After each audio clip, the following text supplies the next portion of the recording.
Hello, in this video, I am going to go over the cards that I would include if I was going to build a Green Goblin commander deck. You can also play Norman Osborn on the front and then pay the mana to cast it, but really I'm going to focus on Green Goblin, and these are the in-universe's version of these cards. First up, I want to go over the Spider-Man cards I would include, including Green Goblin Reverent, 3 a black and a red, Flying Death Touch 3/3. Whenever it attacks, you discard a card, then draw a card for each card you discarded this turn. I'm going to get into a bunch of wheels later and discard outlets that's going to make it so we can cast them from our graveyard. All of our spells 2 less. So that's going to be really good. Additionally, Shadow of the Goblin. At the beginning of your first main phase, you discard a card. If you do, draw a card. So it's a discard enabler. And whenever you play a land or cast a spell from anywhere other than your hand, including your graveyard, this enchantment deals 1 damage to each opponent. This is another way to both be a discard outlet, but also the payoff for the discarding. Now I'm going to get into a bunch of wheels that I would play. I don't have a problem with my opponents also cycling. You can punish them for that if you include Nekusar. But really, I just want to focus on dumping my hand into the graveyard so I can cast all of my spells way cheaper. One way to do that is Dark Deal. Each player discards all the cards in their hand and then draws that many +1. Will of the Jeskai. You choose one. The top one is each player may discard their hand and draw 5 cards. If you control your commander, which is what we want to cast these spells, we want to cast these spells when we have our commander. Each instant sorcerer card in our graveyard gains flashback until end of turn. Now we could already cast them with Mayhem, but now they have flashback, so that's pretty good.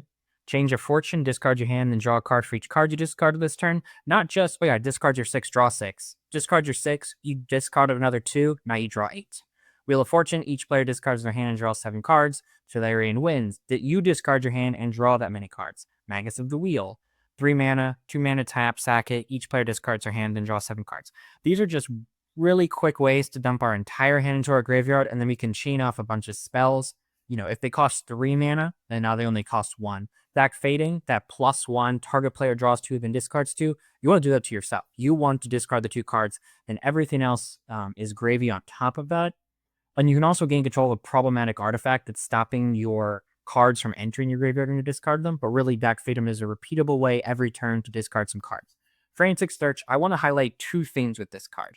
You can both draw 2, then discard 2, and you untap your 3 lands.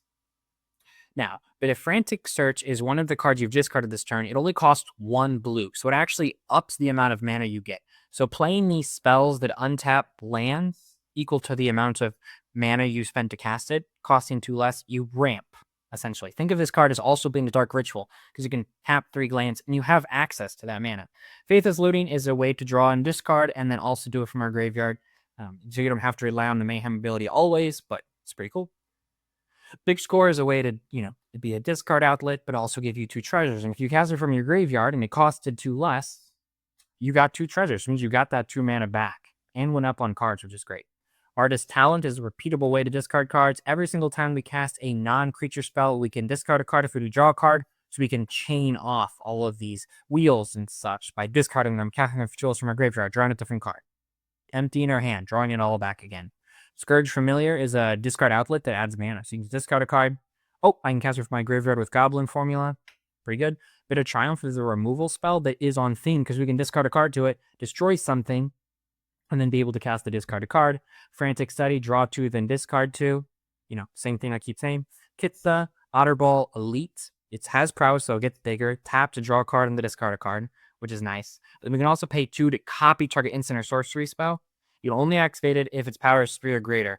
But you can copy the wheel effects and the unexpected windfall effects that you're casting and just have a lot of value from that. Laughing Mad is another way to discard a card to draw 2 cards, plus it has flashback, so even if you don't have Green Goblin in play, you can cast it from your graveyard and start that chain all over again.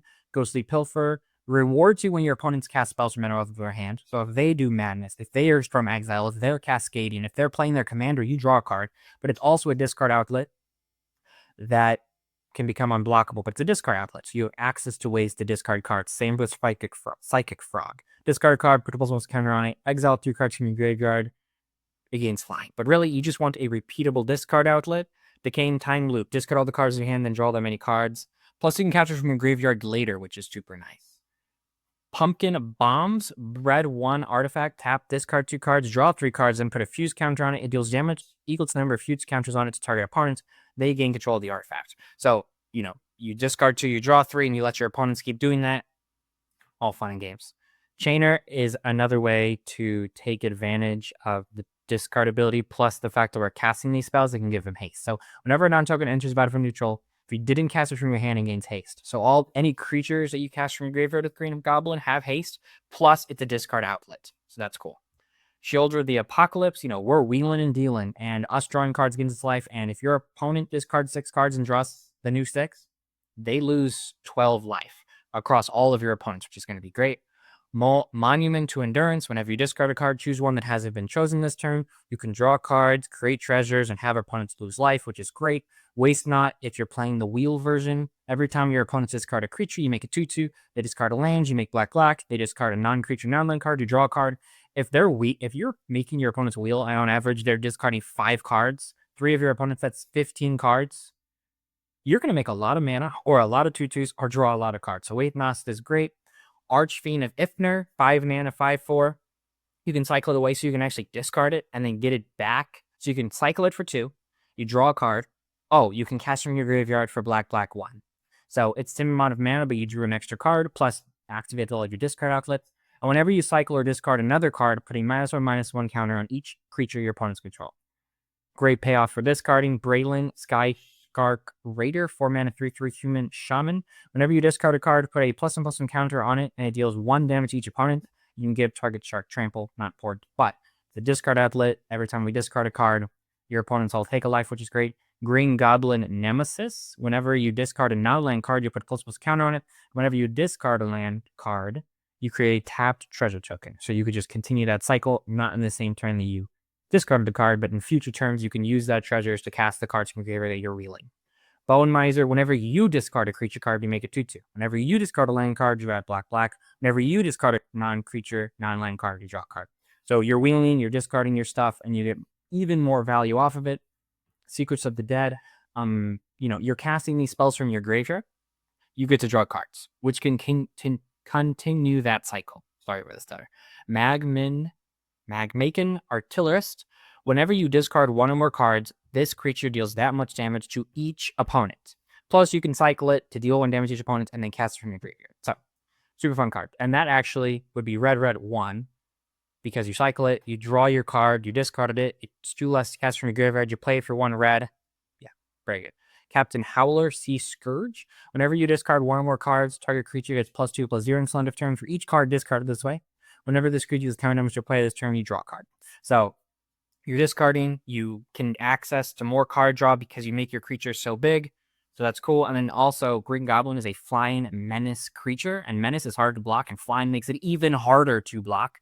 So putting those buffs on our commander is great. Naderv, Devious Diver. This card is great in my Maldraffa deck. But whenever it becomes tapped, target player mills cards equal to its power. Not important. The part we care about is whenever we cast a spell from your graveyard or activate ability of a card in your graveyard, you draw a card and put a +1/+ counter on it. 2 things I want to say. A, you're casting things from your graveyard, you want to draw cards. 2, this card is blue 2, which means it costs, if you discard it, it only costs 1 blue to cast, and then draws tons of cards, which is great. Burning Vengeance, whenever we cast a spell from your graveyard, it can deal 2 damage to any target. Not just our opponents, you can snipe out Llanowar Elves, or snipe out Felias, or little commanders, stuff like that. Taval's Judgment, whenever 1 or more cards leave your graveyard, choose one that hasn't been chosen yet this turn, draw a card, make a treasure, make a 2/2. So, yeah, casting things from our graveyard, even more value. Crypt Caller Chariot, it's a vehicle for 4 mana, it's a 5/5 crew 2, so a commander can crew it. But it says whenever you discard 1 or more cards, create that many tapped 2/2 black zombie creature tokens. And that ability is a static ability, whether or not the creature is crewed. So you could just, wheel, make your 2/2s, get a lot of value that way. Reanimate, you're discarding, you're having your opponents discard, you're wheeling and dealing, putting something into play from your graveyard for just 1 black is great, especially if you discarded like something that costs 6 mana, now you get into play for only 1. Glinthorn Buccaneer, whenever you discard a card, it deals 1 damage to each opponent, plus it has a discard ability, draw a card. So you can start your cycle of the discards into draws, discards into draws. You need this is both a payoff and an enabler. River Kelpie. Whenever a player casts a spell from a graveyard, you draw a card. Whenever this creature or another permanent enters from a graveyard, you draw a card. So you're casting spells from your graveyard with our mayhem cost, and if it's a creature, you draw 2 cards, which is great. Anger and Wonder, these cards are both that care about having mountains or islands, and then you get to have haste and or flying, which is fantastic. You can discard these for value to something. You have to discard 2 cards of Faithless Looting. You're only prepared to cast 1 of them this turn. Just discard 1 of these 2, and you just get value for the rest of the game. A Met Selch of the 3rd seat. Spells you cast from your graveyard cost 2 less to cast. So with Green Goblin and a Met in play, your spells cost 4 less to cast. That is insane. And whenever 1 or more opponents lose life, you may cast target instant or sorcery card from your graveyard. So, even if you don't have Green Goblin in play and you're discard whenever opponents lose life. So whenever you have one of your enablers like the Guildhorn that deals 1 damage whenever you discard a card, you can discard a card, deal the damage. Oh, now you can cast instant sorcery from your graveyard and it costs 2 less, which is nice. Surly Badger Soar, 4 mana, 3/3. Whenever you discard a creature card, put a +1 counter on it. Whenever you discard a land card, create a treasure. Whenever you discard a non-creature, non-land card, it fights to 1 target creature you don't control. So you can choose not to have it fight, but just another discard payoff, which is what this deck needs. Swiftfoot Boots, Green Goblin having haste is going to be fantastic, and giving him some kind of protection. People are going to be killing the Green Goblin very quickly. Chameleon, when it enters, you can have it enter as a copy of a creature you control. I'm thinking Green Goblin. And then now all of your spells cost 4 less to cast, which is great. Plus it's Mayhem, so you can discard it to any of your payoffs, even when Green Goblin isn't in play, and take advantage of that ability. Next, I want to talk about Brass Tunnel Grinder, which can transform into Tekuta. Legendary artifact, and it enters, you discard any number of cards, then draw that many +1. So it's a wheel. At the beginning of your end step, if you descended this turn, you put a board counter on it. You descend if a permanent was put into your graveyard from anywhere, such as discarding. Then if there are 3 more board counters, it becomes a land that taps for red that says whenever you cast a permanent spell using mana produced by it, you discover X, which is essentially cascading. Plus, you can put into your hand if you don't want to cascade into it. But, just a great card. It's a wheel on a land that becomes a land. The Great Door, I'm honestly not going to try to say the beginning of it, but it's a tap, draw a card, discard a card, so it's an enabler. You can just enable discarding a card. And then 4 tap, transform it. Only if there are 4 more permanent types among cards in your graveyard. That's going to be very easy to accomplish in this build. And then the core adds X mana of any one color, X is the number of permanent cards in your graveyard, which is going to tap for a lot of mana because we are discarding and wheeling a ton. Relic of Sauron, this is both an artifact, a mana rock, because it can add 2 of any blue, black, or red, but it's also an enabler because it draws 2, then discards card. It can start Battle Cycle. Oscorp Industries, this card is super fun. You can cast it, you can play it from your graveyard if you discarded this turn, even whenever you don't have your commander in play. So that's fun. Plus, it just can enter tapped as a tri-line, which is great. Desolate Lighthouse, it's not a payoff, it's an enabler on a land. If you just have extra mana and just need to be able to discard, you can pay 3 discard. It's a little weird in a deck that's playing 3 colors, I'll admit that, but I think, I think you can afford it. Spy Master's Volts, it enters tapped unless you control a swamp. It taps for black, or black tap, target creature you control connives X, where X is the number of creatures that died this turn. So it's a little bit hard to build around, but essentially my goal here is that it would just be a discard enabler on a land. Now something has to die, but, in theory, your opponents can attack each other and one of their creatures died. You can attack one of your opponents and one of their creatures dies. You can shock the opponent. You can bitter triumph the opponent. And so I just think that, in the place of a swamp in your deck, it doing something sometimes is great. Gaia Reach Sanitarium, especially if you have like Shieldred in play, everyone drawing and discarding one is great. Plus it enables you. The Colosseum, taps for a blue, you deal damage, so I'm thinking you replace an island with this card. Blue tap, sack this land, target player draws 3, and then discards 3. Activate only if there are 7 more cards in your graveyard, which is going to be a joke in this deck. You're going to do that very often. Bajuka Bog, it enters tapped, and whenever this land enters, exile target player's graveyard.